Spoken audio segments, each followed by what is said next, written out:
Hello, everyone, and welcome to our 2024 Proxy Season webinar, Navigating Boardroom Challenges. Today, my colleagues will share some executive compensation and board effectiveness insights from the 2024 Proxy Season. I'd like to begin by acknowledging that the Indigenous peoples of all lands that we are on today.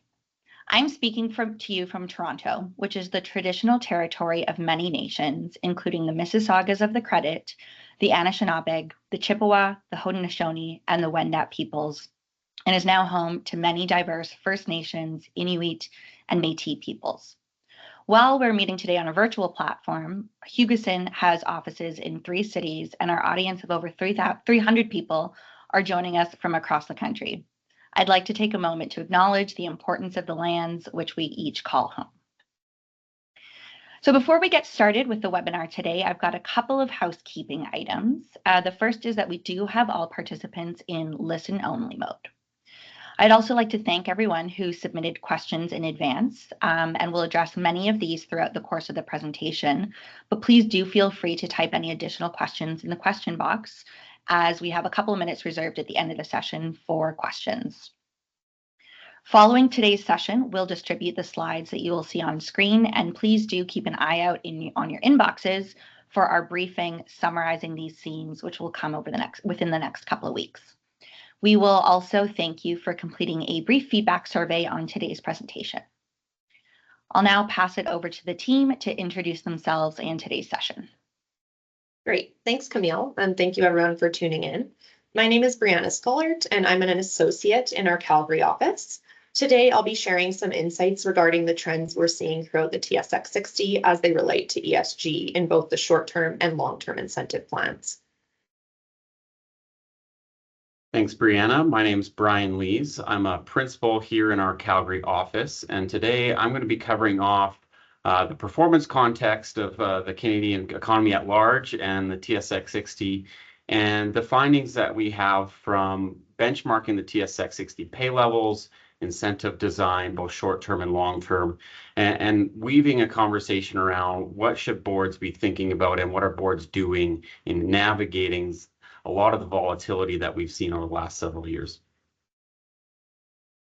Hi, I'm Kira Wakita. I'm based in our Toronto office, and I co-lead our board effectiveness practice for the firm with respect to our operations in Canada, the US, and Bermuda. We advise on 3 things, primarily board effectiveness, board evaluations, retreats, that sort of thing. We also advise boards on CEO performance management, which we'll talk about today, and on CEO transitions. And I probably should have introduced myself at the kickoff of this session. I'm Camille Jovanovic. I'm a principal here out of the Toronto office, and I'll be moderating our session today. So let's kick it off with you, Kira. What is top of mind for boards these days? And what's the context for the market trends that we will be reviewing today? Yeah, absolutely. In the work we're doing in board effectiveness, I mean, we talk to directors all day long about the effectiveness of their boards, what they can be doing, how they want to change their focus. And it's no surprise that all boards want to spend more time focused on the long term. They want to stay more strategic. They want to be external scanning more than inward looking. Those are general trends, but there's a lot of distractions to that, and they all generally line up to the 4 simultaneous shifts that are co-occurring in our world right now. I think the first one is around technology. So much discussion this year around AI disruption, AI opportunities. Cybersecurity, digital transformation is still on a lot of board agendas. Geopolitical uncertainty is obviously big on a lot of board agendas right now. Unrest both in Europe and the Middle East, the American election this year, and so the scenario planning around that. Inflation and interest rates have been a big conversation this year, and all of the economic implications of those things. The third big shift going on, and it's been, we're a few years into it, is demographic shifts and diversity prioritization. And so boards are leaning into organizational culture, trying to understand what that looks like and what that feels like, and how it can be a strategic lever in the organization. Talent development, CEO succession. You could put board and director succession in that as well, CEO performance management, and overall organizational resilience. And then of course, environmental and sustainability priorities. Climate reporting is big on everybody's mind, the energy transition right now. And in all of this, you always have shareholders and stakeholder expectations, right? And we'll talk about executive pay today, compliance, shareholder activism, diversity on boards. I think what all of this is doing is it's forcing boards to come back to purpose. Why are we here? Why is this item on our agenda? Why are we talking about this, and where do we go from here? And I think coming back to purpose for a lot of boards is helping them solve through some of these big issues, helping them find their role, helping them agree on priorities, and ultimately serve as a more strategic asset for the organization. I mean, purpose is the foundation of everything. It's how a board adds value, how it sets direction, how it invests its time, and of course, how it incentivizes the CEO and the management team. Thanks for that, Kira. That's a helpful backdrop as we look at the trends that we observed this year. So maybe, Brian, I'll turn it over to you for the question of the day. How much did Canadian CEOs make in 2023? Thanks, Camille. And anyone that's been part of these webinars in the past will know that before we can get to that question, we need to talk about performance. So Brianna is sharing this slide, and I think it'll come as no surprise to anyone listening in here that the Canadian market generally faced headwinds in 2023, particularly relative to our southern neighbors. That said, we see some sectors performing particularly well as resources continue to be strong relative to the broader market. I think we've also seen a resurgence among a few of the large technology-focused companies that may be related to a rebound from the previous year. And what that translates to in terms of pay is in 2023, we've seen CEO pay levels have stayed relatively flat on a target basis and have increased about 3% on an actual basis year over year, with median CEO pay among the TSX 60 coming in around 10.7 million. Now, as you can see on this screen, this varies quite a bit across industries. Constituents in the material sector saw substantial increases in both actual and target compensation, while energy sector is relatively flat and negative growth on the actual basis. It's important to note that individual data points can have a significant impact on some of these summary statistics. So where you see energy and materials with 9 observations, there can be a lot of influence from individual companies there, which I'd be remiss not to point out. It is interesting, and if you put in the context of the conversation that we had a year before, materials was actually down almost equally as you see on this slide. So that there's a big rebound there, and energy actually outperformed on a target and actual basis in terms of growth the broader TSX 60. So you're seeing a bit of an equalization there if you take a bit of a longer term look.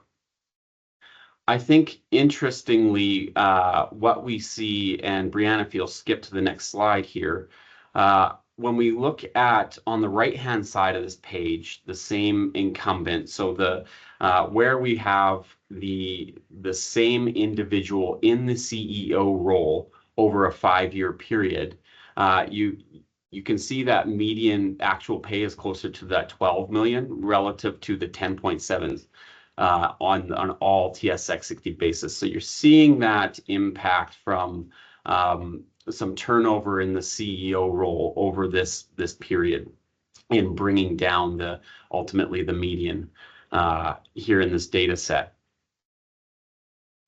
Thanks for that.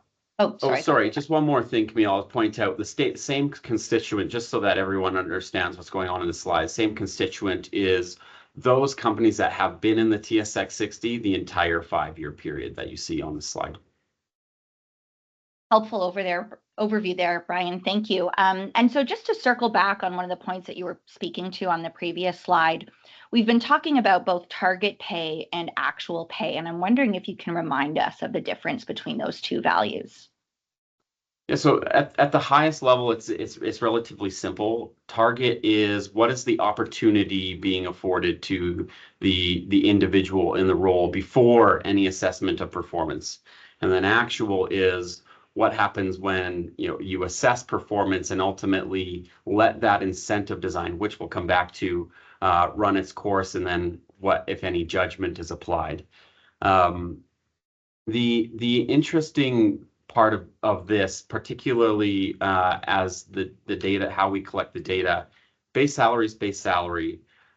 Short-term incentive, the target is as disclosed, whereas actual will be how does the incentive design work, what is actually paid. It's the LTIP that's the interesting part here, because what's disclosed is a grant date fair value, not necessarily what actually gets paid 3, 4, 5 years down the road. And when you get into this actually represents one of the biggest challenges of an HR committee and the board at large. And that's how much compensation is a certain level of performance worth, and how should volatility in the compensation track relative to volatility in the market more broadly, and then also in the corporate performance. And these decisions continue to be scrutinized at a higher level each year. So what you see is companies placing greater emphasis on transparently communicating the link between the CEO's pay and performance to shareholders, which is particularly important when in cases where performance may not necessarily be as strong as the street may expect. So I guess that leads us into what did the TSX 60 do this year in terms of evaluating and assessing performance and ultimately translating that into pay. Well, we already showed on the that price chart that the TSX 60 bounced around in 2023 and generally lagged the broader market. Global market. And I think what we are seeing is that coming to bear in the actual results. And we saw that on the previous slide between target and actual a little bit in terms of just the growth rates. But this year, actually, if we slip to the next slide, I think on short-term incentive, we'll see this on the right-hand side of the screen. You'll see the average corporate score in the middle of that table there for 2023 is actually 108%, which is the lowest it's been since that first COVID year, which is interesting. So we actually see what that's translating into is at the median of the TSX 60, actuals have exceeded target by about 5%. Which is actually below the what we see historically. That tends over the longer term in research that we've done, we've seen the median be 110%, 115% of target. And where is this coming from? Well, base is fixed pay, and we saw an increase at the median of about 2.6% among this TSX 60 group. And LTIP awards, as we talked about, are grant date fair value, and they were generally on target at the median. So the difference is in that short-term incentive this year, and we're getting a slightly above target result as we're seeing in those corporate scores. And we'll touch a bit more on the discretion piece, but I think the conclusion here is that generally we've seen when you wrap in the performance and the ultimate outcomes, we generally see programs working as intended and very little discretion being applied. Great. Can you speak a bit more to exactly how performance in 2023 has actually been reflected in pay outcomes? Yeah, so I touched on how the relationship of this 108% average score is translating into what we're seeing in actual result. But maybe let's talk a little bit more about that discretion, because actually we're seeing relatively low levels of discretion being applied, either upward or downward, among this TSX 60 group. And again, what's this telling us? It's telling us that generally, boards, after kind of observing performance throughout 2023, have generally landed on, what the results are the results. There's not a pressing need to be overriding that, at least this year. And of course, we're talking about averages, so there's going to be instances and anecdotes that we can bring forward that will be exceptions to that. But that's generally what we're seeing on the TSX 60 is letting these things play out and letting the way that we've structured performance assessment running its course. So I think this is a good spot to kind of jump into the design piece of it. And no surprise, the majority of companies continue to use a balanced scorecard approach for their evaluation of corporate performance, which ultimately allows for a holistic assessment of the business's annual performance. And what we're seeing is not much change year over year in how many metrics that are included in those corporate scorecards.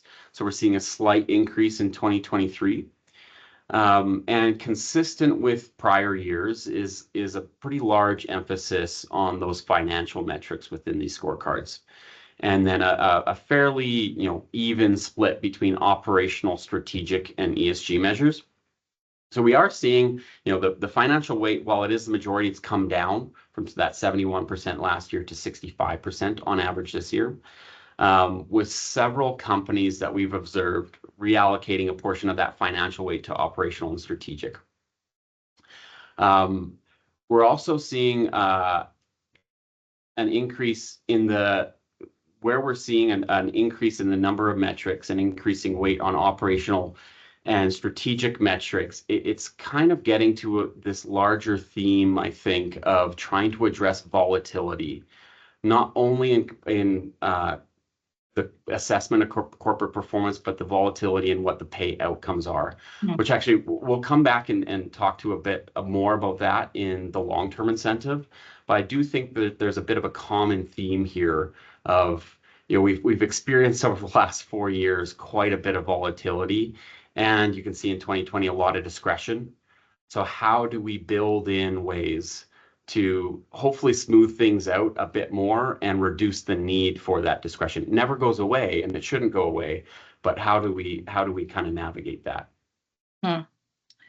So I hear you on reducing the volatility piece, but I got to ask, how much is too much? And at what point are we starting to dilute management's focus, either by adding too many metrics or focusing too much on the strategic or operational, to the point where maybe we're losing sight of the underlying profitability? Where's the line there? Very good question. It gets back to my earlier comment on the most difficult part of the committee's role. There's no rule book here. There's no formula to follow that's going to answer this question. Ultimately, the board and management need to agree on a well thought out performance philosophy. So what is success? What does success look like? And the board needs to make sure that they have all the context possible to develop a view on performance. And that may not be restrained just to the metrics that are within the corporate scorecard, right? There may be some broader context, and there often is more broader context that needs to be brought into the discussion. And so it's important to be clear on what are the strategic priorities and what's the plan's purpose. Some companies find it more useful to keep a simple approach and be laser focused on 2 or 3 key objectives. And then on the other end, you have companies, and this exists within the TSX 60, that take a more of an engineered approach and have a scorecard that measures not only at the corporate level, but also business unit and other key initiatives. So you can have 15 plus metrics in a corporate scorecard. It really comes down to, what does visibility for the plan participants look like in your organization, and what's going to be the most motivating tool and create the most alignment to what's important for your business. Even though in that more engineered approach, the more metrics you have, the smaller weight it's going to contribute. It also depends on how how does the STIP fit in with the rest of the incentive plan? So, for example, if a company's long-term incentive is evaluated based on only one total shareholder return measure, you may have a wider array of performance metrics in that short-term incentive. And anecdotally, we see this particularly in the mining sector. So I think companies have been grappling with how to navigate the volatility of the last several years, as I mentioned before, without using that discretion, or at least trying to limit that discretion. And that generally leads you to having more metrics to smooth things out and get that holistic view of performance, which of course is at odds with the simplicity of a small number of quantitative formulaic metrics, which can be appealing. But it's about making sure the board's comfortable with how narrow or broad that view on performance is. So it's a balance, and there's no one size fits all to this topic. Got it. Thank you for that. And so we've spent some time talking about metric selection, which is clearly a critical element of performance design and pay for performance alignment. But maybe you can speak a bit to how boards are thinking about setting targets, and what other tools are at the disposal of boards to make sure that the pay outcomes are truly aligned with performance.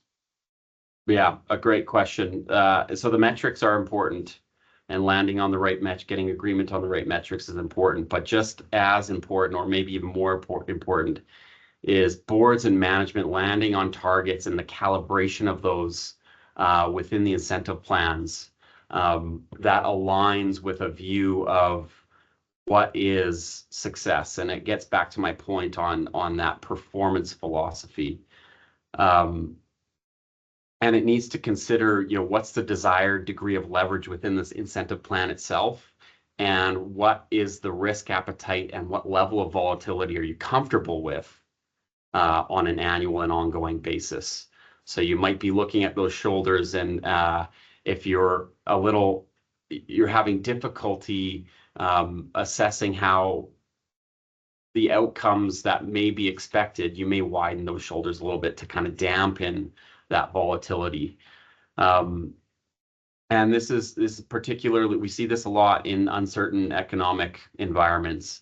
It's important for the committee and management to have robust discussions on this target setting process and stress test those outcomes to get comfortable with ultimately what are the possible scenarios, and really kind of push those boundaries on the scenario testing to make sure everyone's going in eyes wide open. And that said, no compensation plan is going to be perfect, and there will always be circumstances where the calculated outcome, no matter how confident you're in your targets and your calibration, doesn't align with the board's assessment of performance. So going back to making sure that get that full context. And so it's an important job of the board and the committee and management to monitor the performance and then raise the flags of, hey, this isn't feeling like it's aligning with the general experience of the company, and maybe there's some room for discretion here because just the formulas and the incentive plan aren't capturing everything. So looking at 2023, how can we apply that? So some companies, looking at that price chart, may have felt that they're a bit stuck in the doldrums a bit. And what we saw in the corporate scorecard outcome dropping to that average of 108% from 116, which is a bit more normal historically. And only 12 companies use discretion. And that, to me, speaks to a comfort with among boards and management teams of the outcomes of the plan and the alignment with the general and broader experience in the market. Great. Thanks, Brian. And so changing gears here a little bit, we know that ESG and sustainability initiatives are increasingly a part of how companies think about whether or not they've been successful in a given year. And naturally, we're starting to see those ESG metrics flow through to incentive plans. And that's been an area of focus in this webinar for us and our annual review for a number of years now. Brianna, can you give us an update on how companies have incorporated ESG into their corporate scorecards in 2023? Yeah, for sure. So generally in the STIP, we're seeing a consistent number of companies using ESG metrics year over year. We had one new addition this year with Barrick Gold incorporating ESG metrics within the STIP, using both safety and environmental metrics, each with a 5% weight. And so what we're seeing overall is the weight placed on ESG metrics within the corporate scorecard is staying fairly similar year over year for companies that use ESG metrics. So this has an average weight of 18%. One interesting observation we've been seeing more broadly is a move towards the use of discrete ESG metrics in the STIP and a move slightly away from the approach of basketing metrics. So just as a reminder, when we think about discrete metrics, these are typically similar to those that you would commonly see used for financial or strategic metrics. So this would look something like a discrete ESG metric being GHG emission reduction target with a metric at 15% weight. Whereas a basket approach typically includes numerous measures with sort of unspecified weights. So usually we'll see a basket approach used as sort of a first approach to incorporating ESG. But as I said, we're starting to see that switch more towards discrete metrics. The one thing that we're noticing in terms of this change is some companies are just using discrete metrics, like Barrick Gold, for example, using the safety and environmental metrics, while others are now switching. They're keeping part of a basket for ESG, but switching some metrics to be discrete. Then so on the right-hand side, in terms of the types of metrics we're seeing, we observed a significant increase in community metrics within the STIP. And so these are typically stakeholder engagement and philanthropy measures. And this is the most common community metric being used, with 13 of 15 companies using these. Super. Thank you, Brianna. So maybe just to tie up the discussion on in-year performance before we move on to longer term, how are these pay for performance outcomes translating to, say, on pay votes this year, Brian? So I think generally what we're seeing on Say on Pay, and you can see it in our newsletter, we've been giving regular updates on the results that we've been tracking this year. It's been a generally good year on Say on Pay. I think what I can provide, and we have a bit of analytics on actually looking in from voting in the prior year in terms of what were the reasons for against votes. And I think that this is going to translate once we do have the analytics for this year, is that a large portion of those against votes continue to be performance and design related. So pay for performance misalignment, incentive calibration issues, which we just talked about, and non-performance based equity. So those will be kind of the things to look forward, I think, look into going forward, and making sure that your organizations are fairly comfortable with where you're at in the alignment and the design relative to the strategic priorities and how you communicate that to the street. Great. So changing gear, we've spent some time talking about 2023 performance and how in-year performance is reflected in pay outcomes. How are companies thinking about longer term performance in the context of their pay programs? Most companies have a long-term incentive program that includes, it will come as no surprise, I don't think, some combination of PSUs, performance share units, restricted share units, or stock options. And while all three of these are tied to share price, PSUs are generally the only vehicle considered performance-based. And over 80% of the TSX 60 has some form of PSU. And as you can see here, continue to make up over half the LTIP mix. What we're seeing, and if we're just diving into the PSU metric for a second here, we're seeing consistent with prior years, not much movement in the number of metrics that are being used in those PSUs. I think in the last few years, we were seeing a bit of an uptick prior to 2020, and maybe some shift towards, we were thinking maybe a shift towards more of a scorecard approach. We see it in pockets, but generally on average, we're not quite seeing it as much. But what we are seeing, and I think this is related to boards kind of grappling and management teams grappling with how do you address some of the volatility in these plans. Where there's a relative TSR metric, and it continues to be by far the most prevalent metric in these PSUs,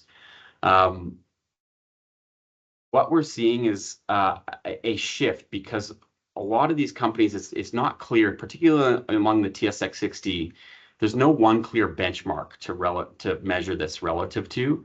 And so the results may not always be as aligned as one might think. And so what we've seen this year, and I think last year, is instead of having one single custom group or index to measure to, companies are moving towards something that's strikes a bit more of a balance between multiple benchmarks. So for example, there's several companies using both a custom peer group and an index, and weighting the results between the measurement against those two. Or maybe one more industry or size specific index, as well as a broader one. So while the number of metrics that we see here is pretty stable over the last couple of years, I think what we're seeing is boards and management teams are finding other ways to address the volatility that can be inherent in these types of plans. And so like I said, relative TSR continues to be one of the most common metrics. And Brianna will touch on this. We're also seeing a material increase in the prevalence of those ESG metrics and the long-term incentives this year. Over to you, Brianna. Maybe you can tell us more about those ESG trends and LTIP. Yeah, for sure. So like Brian mentioned, we've seen a fairly large switch going from 15 companies last year to 20 companies using ESG metrics in the LTIP this year. One interesting observation is we're seeing the use of ESG modifiers being used more throughout the LTIP, with 4 companies introducing these this year. Some are discretionary in nature. So for example, RBC included an ESG modifier in the LTIP. It's climate-based, but it's discretionary in nature. And others have sort of a specific metric or the ability to do more of a discrete modifier. So 2 examples on the slide here. Enbridge incorporated a GHG emission intensity metric in the 2023 PSUs with a 10% weight. And Sun Life included a sustainability modifier, which can modify the payout by plus or minus 10%. Another interesting observation is all but 2 of the 20 companies that have ESG measures in the LTIP also use ESG metrics within the STIP. One thing we note here is some might be front-end conditioned. So, for example, the in-year or STIP performance determines the size of the grant on those. Something about this observation is it correlates with our initial thinking regarding ESG measures, as we typically see them, and I mentioned before, incorporated more as a basket approach or within the individual component of the STIP at the beginning. And as companies progress further and find more comfort with these metrics, they begin to incorporate them into the LTIP. Then on the right side of the page, something we're seeing in terms of prevalence of metrics was environmental and community metrics were the most kind of prevalent in growth this year. So the most common metrics for environmental are carbon footprint and GHG measures, some of these which tie to either 2030 or 2050 goals. And then again, for the community metrics, these are the stakeholder engagement and philanthropy measures. Great. Thanks for that, Brianna.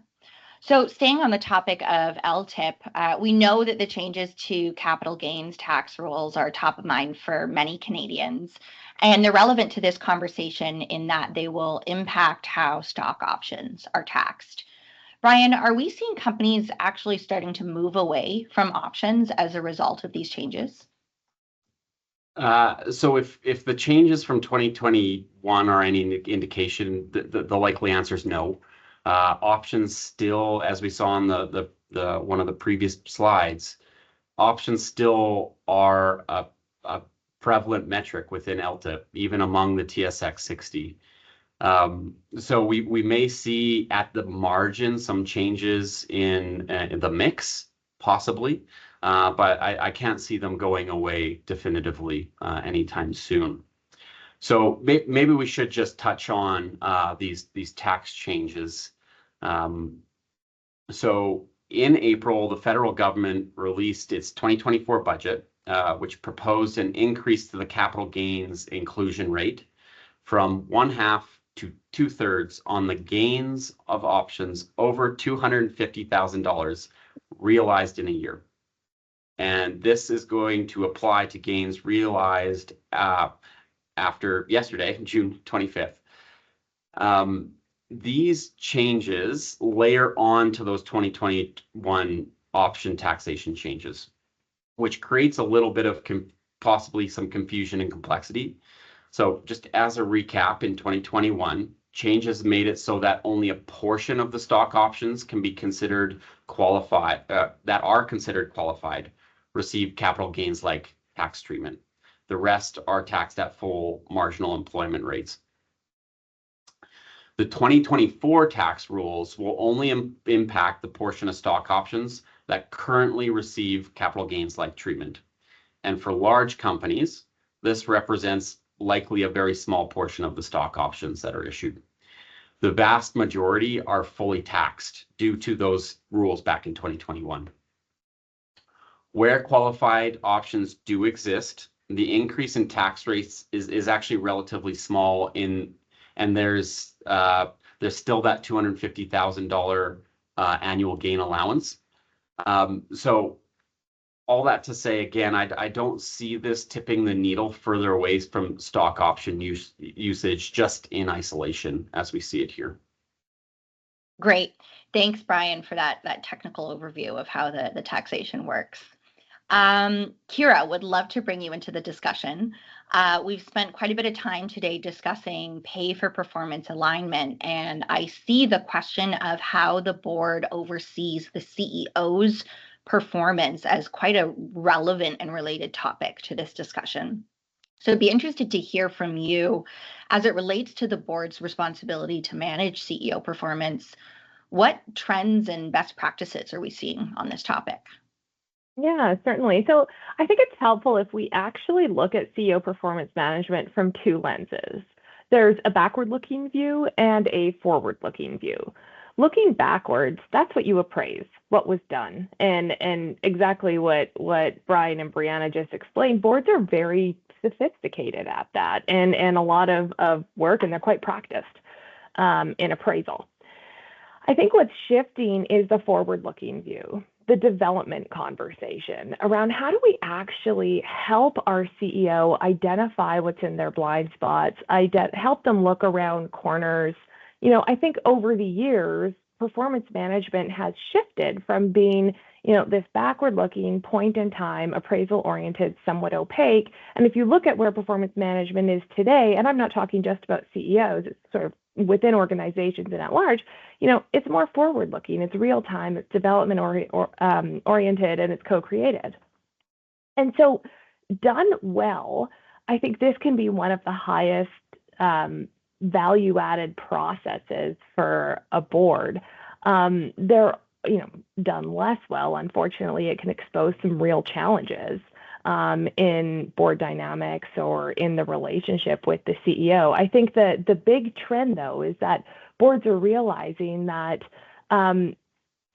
there's an opportunity to give CEOs more feedback, right? And they want to be better at that and sort of working around how do we do that? I mean, most people go their entire careers growing and evolving from getting feedback from those around them.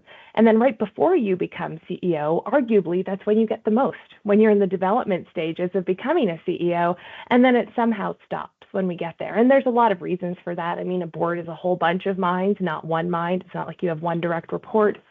And so there's some structural things that sort of have to be in place in order to enable that success. And I'll tie all of this back to some conditions of board effectiveness. I think first and foremost, to do this well, you need a civil and safe environment where a board and a CEO can have candid conversations. I think you need a culture of curiosity where questions can be asked readily and with sort of an open mind and are accepted with an open mind. There needs to be a willingness to engage all directors all year on this stuff, right? And I think sometimes boards have a tendency to put performance into the HRC when actually it's all directors can and potentially should weigh in. You need to foster strong relationships with management, need really strong buy-in and alignment at the beginning of the year. And I think I'll add to this, you need intentionality around board turnover and succession of the chair in the HRC chair role. I think those relationships are so critical with the CEO, and there needs to be some intentionality about how those relationships evolve and are transferred. Great. So speaking of and picking up on that thread of board turnover, are we seeing any interesting trends this year in board composition and turnover? I mean, there's so much dialogue on board composition. It almost seems like 80% of board literature is on board composition, and there's so many other things that actually help a board add value. However, if we stand back and look at board composition over the decades, long ago, it was really CEOs and CFOs. That was the skill set that we wanted on boards.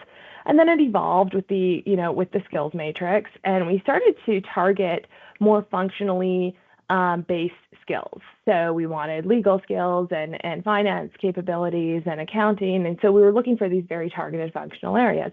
And I think now what we're seeing is this trend towards cross-functional experience, transformational experience, more general business knowledge, digital transformation. And of course, the other trend we're seeing is trends around diversity of perspectives and representation of stakeholder views. Not that those are mutually exclusive by any means.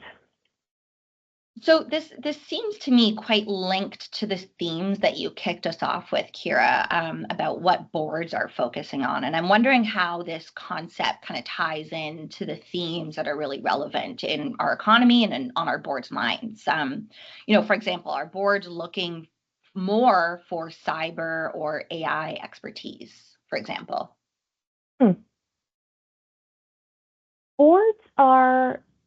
Boards always talk about, do they need expertise on their boards? And naturally this year, it's been a lot of, do we need AI and cyber expertise?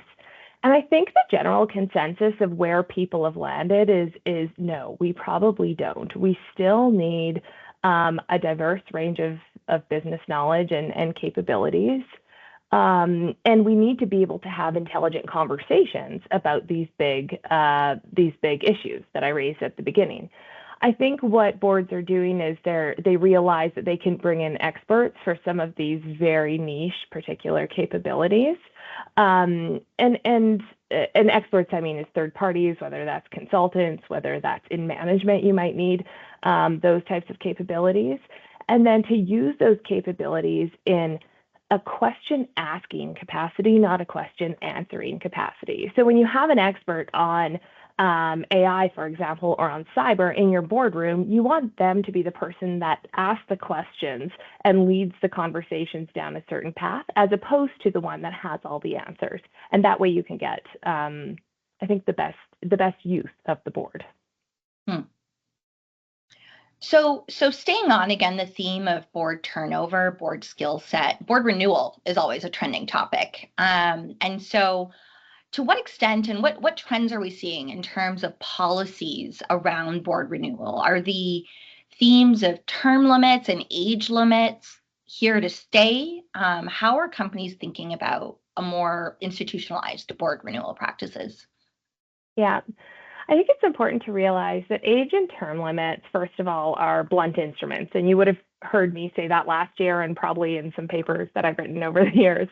But really, I mean, those are checks to ensure that boards are renewing. In a better world, renewal is driven by strategy and performance. But I think we're not quite there yet as a society. At least the stats wouldn't show that. I think last year on the TSX composite, we actually saw fewer term limits, which is interesting because you'd think that there'd be more. However, it's not because they were getting removed out of board policies. It's because the newcomers onto the composite didn't have them. This year, we're seeing an increase in term limits, but that's largely because they're replacing age limits. Age limits are going out of style. for a whole bunch of good reasons. I think we live longer, we work longer, and generally there's a conversation of age discrimination around that. And, can somebody still contribute beyond a certain age? And I think the general consensus there is yes, that is still possible. It's interesting about age and term limits, though. Almost all boards that have them also have exceptions to them, which maybe goes back to the point about blunt instruments. I think boards realize they need to have them because it actually indicates a commitment to renewal, but also need the ability to extend director tenure for whatever reason. In terms of director renewal overall, I think we've seen a steady change in director renewal. It's a little bit lower this year with 11%.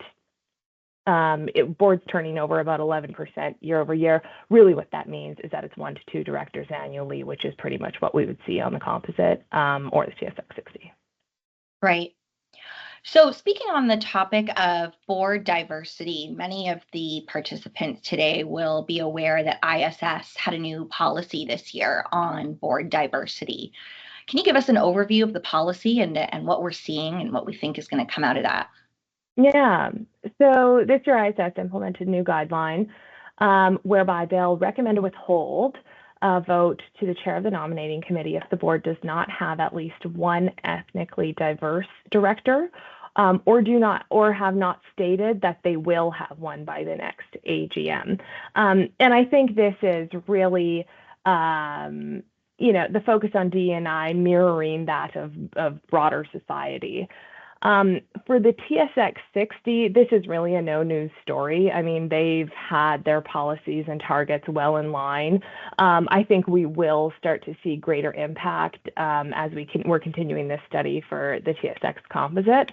And there have been a fair amount of withhold votes for chairs of nominating committees on the TSX 60 already this year. Right. So maybe moving past the more granular board renewal, board composition trends, be interested to hear you speak, Kira, to board effectiveness writ large. What are boards doing to stay sharp, to stay effective, to stay on top of their games? Yeah.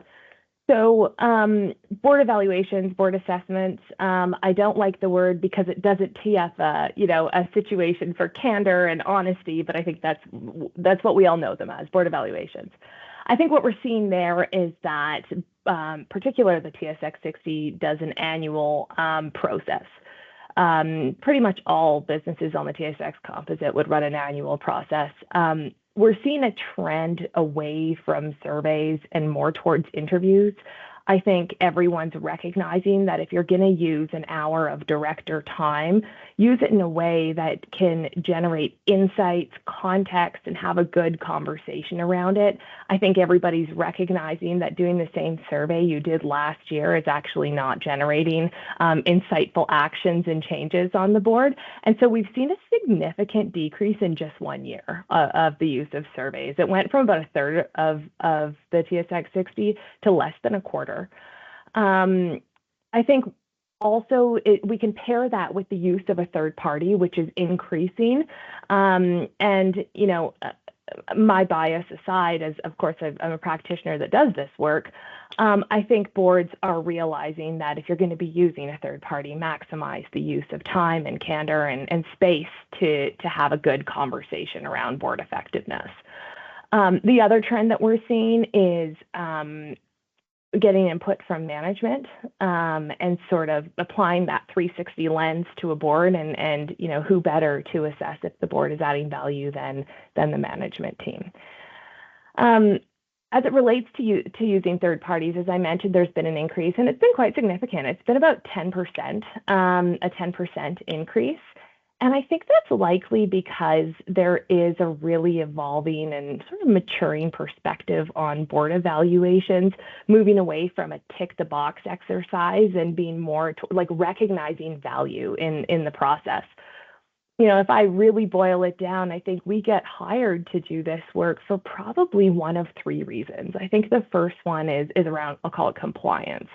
somebody asks them to, an activist wants them to. It's for stakeholder or shareholder requirements to do it. So that's item one. I think the second reason is that something needs to be fixed. Maybe something's gone wrong. Maybe there's an issue. Maybe there's tensions or fray between management and board, and so that's usually the second one. And I think the third one is because boards actually believe they'll be better off as a result of it. And this reason is a lot more compelling. And I think there's a general sentiment towards that. It's recognizing that this exercise can actually be really insightful and bring a lot of value to the board. So you've articulated a pretty robust process and a thoughtful approach to board effectiveness, and it sounds great, but I've kind of got to ask the question, like, does this actually add value? Well, it's interesting. I mean, I think people have, governance academics and the likes have tried to study this for decades, and I think it's hard to do, to correlate governance activities or actions with business outcomes, but we tried this year nonetheless. And here's what we found on the TSX 60. So we looked at those on the TSX 60 that had a very robust process. And by that, I mean, they undertake board evaluations every single year. They evaluate their full board and the committees and individual directors on their board. They use both surveys and interviews and management input, and they used a third-party advisor. Out of the TSX 60, there were 8 companies that follow all of those practices. There was Kinross, CIBC, WSP Global, RBC, Algonquin, Bank of Nova Scotia, Sun Life, and Hydro One. And lo and behold, on both a 1-year and a 3-year basis, all of those companies generally outperform the TSX 60 on total shareholder return. So there's that. All right. Fascinating. Thank you. So as we draw to the end of our discussion here, there's a whole bunch of other governance provisions that we haven't had the time to touch on in detail. But one that I do want to make sure we just spend a couple of minutes on is share ownership guidelines. So many listeners will be aware that the CCGG came out with a paper last year that emphasized the importance of executive share ownership. And many are also aware of the changes to Glass Lewis's policies on how they assess share ownership guidelines. Brian, can you speak to this briefly before we turn to audience questions for the last couple of minutes? Yeah, certainly. So I'll focus on the CCGG paper because they had 5 recommendations in that paper. The first being establishing ownership guidelines that actually continually build an officer's interest over time instead of being a static multiple. Expressing the ownership guidelines relative to total direct compensation instead of just base salary, meeting ownership guidelines through common shares alone rather than compensation awards. And the fourth one being where there are compensation awards being included in the achievement of the ownership guidelines, crediting only those that are vested and full value units and must be held to retirement. And then the fifth one is also an interesting one, is the broader market generally for ownership guidelines would value any units that count at the higher of cost or market. And they're saying, let's just pick one. Let's be consistent, but pick one. Either value these securities at market or acquisition cost, not the higher of. Most of the discussion I've seen so far is around number 3, so that just using common shares to count towards. Do you include those compensation awards? So RSUs, PSUs, options. There's increased complexity as you go from RSUs to PSUs to options in terms of how do you attribute value.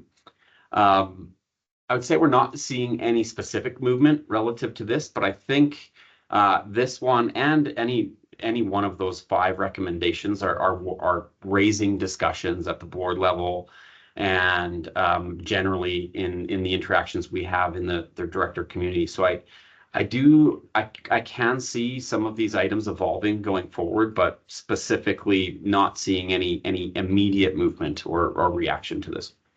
Great. Thanks for that, Brian. And so with the last couple of minutes that we have remaining, I'd like to turn it over to a couple of questions from the audience. So first of all, thank you to everybody who submitted questions in advance, and also to those who have submitted questions through the chat throughout the course of this discussion. I think we probably have time for about 2 questions. So maybe I'll start with you, Kira.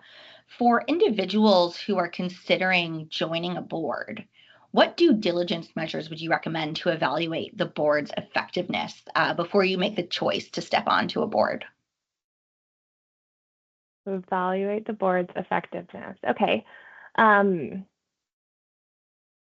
I think before joining a board, I think there's all the usual questions you'd ask. You'd ask about schedule, why me, what are the expectations, all those things.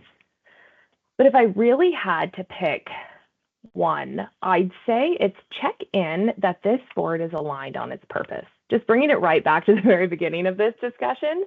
But, it can be really painful on a board when a board isn't all there for the same reasons and when they don't fully understand what choices they're there to make.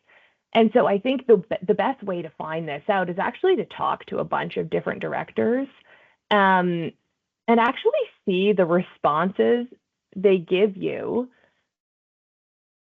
And you can do the math for yourself about how aligned they are or how not. I think that would be a really interesting discussion. And we do that a lot with our board effectiveness work is one of the first things we always do is check in on purpose and why are we here? And from purpose, then you can define your priorities, right? When a board's aligned on that, it's aligned on its agendas and what it needs to spend its time on and what it needs to focus on. And from there, you can have conversations around people and skills and processes. I think the other one, as it relates to board effectiveness, is understand who's chairing the board and potentially who's chairing the committees. I think if there's one key difference maker in board effectiveness, it's the chair of the board. And you'll want to understand where they're at on this. You'll want to ask other directors about it. The chair of the board invests the time for the board. They set the tone for the board, and they foster relationships on behalf of the board. And I think those are 2 really good indicators of board effectiveness before you join one. Thanks, Kira. And Brian, I'm going to give you the final word with a tough question here. Executive pay, how much is too much? Are we just creating a race to the stratosphere and it's not even an effective incentive or an effective incentive tool? Are we really rewarding value creation here? That is a loaded question. I will do my best. It's an audience question. I think that in the last year or 2, more so than ever before, there are hard questions being asked, particularly about executive compensation relative to broader, not only employee compensation, but just citizen compensation. I'm gonna park that for that. That requires many webinars and discussion pieces. But I do see that probably going to be at the forefront of a lot of discussions going forward. In terms of a race to the stratosphere, one thing we have to remember is, we talk, and even in this webinar earlier, about a meeting of $10.7 million. That's a large number. There's certainly a conversation to be had about how we benchmark, peer groups. How does that affect how we're setting target pay? But what is missing from that conversation, and I touched on it earlier, is what are companies actually realizing? So how tied to performance are actual outcomes? And because LTIP is a large piece of that, I think there needs to be a conversation around, okay, what does the mix need to change? And there's more at-risk pay, the opportunity, what's the risk relationship of being an executive and relative kind of to your tenure and or expected tenure. There's a lot of inputs that could go into it. But I think the conversation right now is around how much is this compensation actually at risk when we say it's at risk? And how are boards assessing that? And ultimately, how do you communicate that there is alignment in, you set an opportunity, but what is the alignment with the actual payout? And are we properly communicating that externally and internally for that matter, to demonstrate that there actually is some relationship with performance here. Thanks, Brian. A tough question, well navigated. So we're at the end of the hour here, so I'd like to draw our webinar today to a close. Thank you to Brian, Kira, and Brianna for your expertise on today's panel, and thank you also to all of our participants today for joining us for our webinar on the Proxy season trends from 2024. As a reminder, we will send around the slides from today's presentation to all participants, and we will also be distributing a short survey. We'll really appreciate your feedback on today's session. Additionally, keep an eye out in your inboxes on LinkedIn over the next couple of weeks, as we will be releasing our fulsome briefing on the TSX 60 proxy season trends, which will include many of the themes we touched on today, and we'll have a chance to go into a bit more detail in that briefing. So thanks again, everyone. Have a great rest of your day.